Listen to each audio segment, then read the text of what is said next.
So I've been seeing reports, and shout out to 78 Sports TV. I saw his video this morning that Top Rank is about to end with ESPN, or should I say ESPN let Top Rank know that over the summer they're no longer going to be showing on their platform.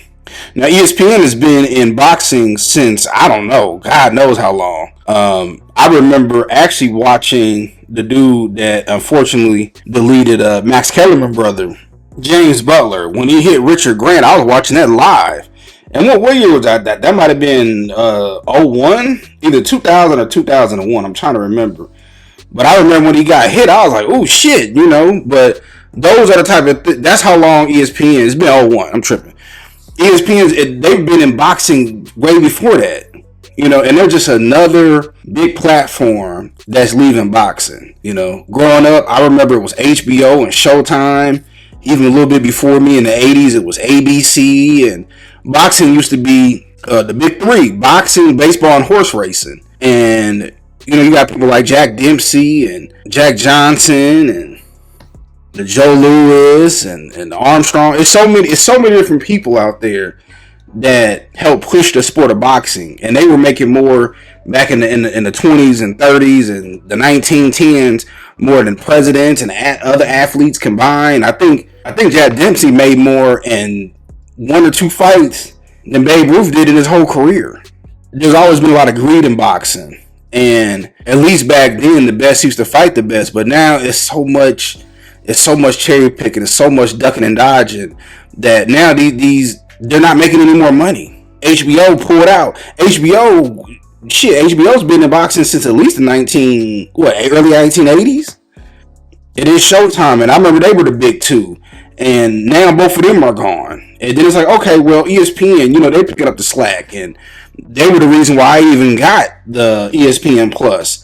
And now they're pulling out because they're not making a profit, and they're not getting the big fights. When was the last mega fight you seen Teofimo Lopez fight on ESPN, where it was a sold out, packed out stadium where it was being hyped up for days? Shakur Stevenson had put several people to sleep. Literally, people was falling asleep and leaving his match. The last couple of matches, he's now known as a boring fighter to the casuals. And then you got people out there like Turkey Al-Sheikh who's buying it. It looked like he's buying everybody up. I mean, we almost got to see the Wilder Joshua fight. That's another fight that we were robbed of, which could have been on Showtime, and that might have revived the sport. And another thing that these companies doing, they were investing in a lot of European fighters, man. That's not the American fan base. These are American companies, and they just gotten greedy. And I was watching a 78 video earlier, and he was talking about how Amazon might be pulling out a boxing, but it's like, and they're not even putting people on one. So the zone's going to more than likely be the go-to unless Netflix gets in it. I know they had the Mike Tyson Jake Paul fight, and now Netflix then went up a couple of dollars. Probably why, because you know, I don't know what made people think that they wasn't going to take the brunt of that cost. Maybe they'll get into it. I'm the type of person where I don't want everybody on one network under one umbrella, because while you know, people might argue, oh, you might see the best fight the best. It's still promoters involved. And overall, these fighters are going to start being capped at a certain amount. But, you know, hopefully other people get in it, man. But I'm not surprised. Every year boxing is dwindling. And it's always some BS going on. I almost got out the sport. Like I said, listen, when Devin Haney originally lost to Ryan Garcia, if he lost fair and square, he lost fair and square. But what happened? Ryan Garcia popped dirty, and then you got people out there defending Ryan Garcia. I have all these quote-unquote doctors and stuff coming on my channel talking about, oh, man, you don't know, man, it's just a small amount.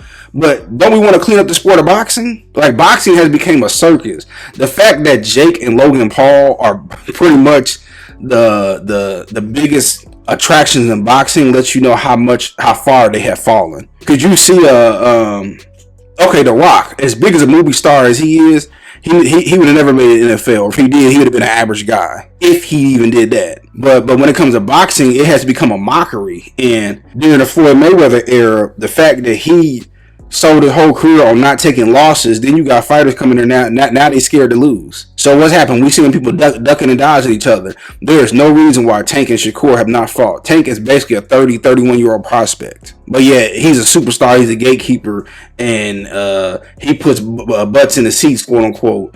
But this is the reason why the sport is dying, man. And it's going to keep doing it until they turn it around. But you hear reports also out there that PBC is going to more likely be moving to the zone as well. So we'll have to wait and see. Honestly, I know Devin Haney was going to go to BOK Prime. I know they're trying to get in the game too, but Turkey came with that oil money, and now Devin Haney going to fight on the zone again. But honestly, we need, in order for boxing to grow, we're going to probably need to consolidate these belts. It's too many champions. It's too many weight classes.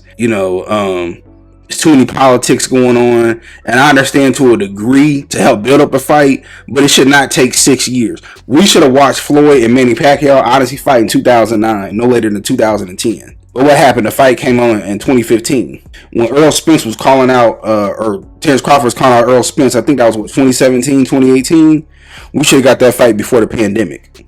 But it was too much. Earl Spence, I'm on this side of the street, and I got to do this, I got to do that. And then he goes in there and gets destroyed by Terrence Crawford. He's never been the same. We're going to have to start seeing these fights earlier. Look, Sugar Ray Leonard and Tommy Hearns fought in their prime. Marvin Hagler and Tommy Hearns fought in their prime. Nobody talks about the losses that they took. No, they're still legends, and they still went on to become world champions. Not Marvin Hagler.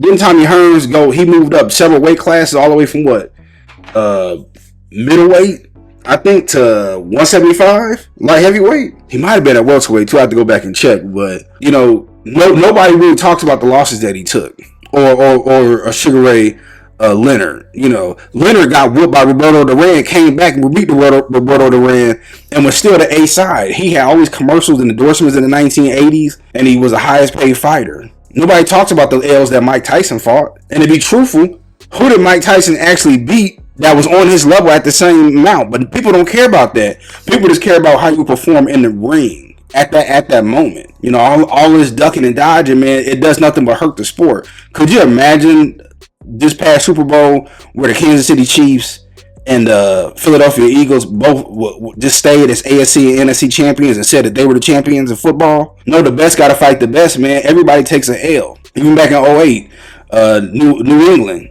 the Patriots, when they lost their, it was 16-0, they had that perfect season, and they went all the way down and lost one game to Eli Manning when he threw that Hail Mary up in the air and it caught the dude's helmet. I forget his name, but it hit him on the helmet. But that's what you got to see. You got to see the best play the best, or in boxing, the best fight the best. And until then, man, boxing going to keep being where it's at. So I'm not surprised that they got out the sport. But I really hope that moving forward, if Turkey, he's going to be the supreme leader of boxing, I really hope that he does right by the sport. And I don't know, maybe he'll be the next Dana White he'll be the Dana White of boxing. But I do want to get my quick thoughts about everything. Tell me what y'all think.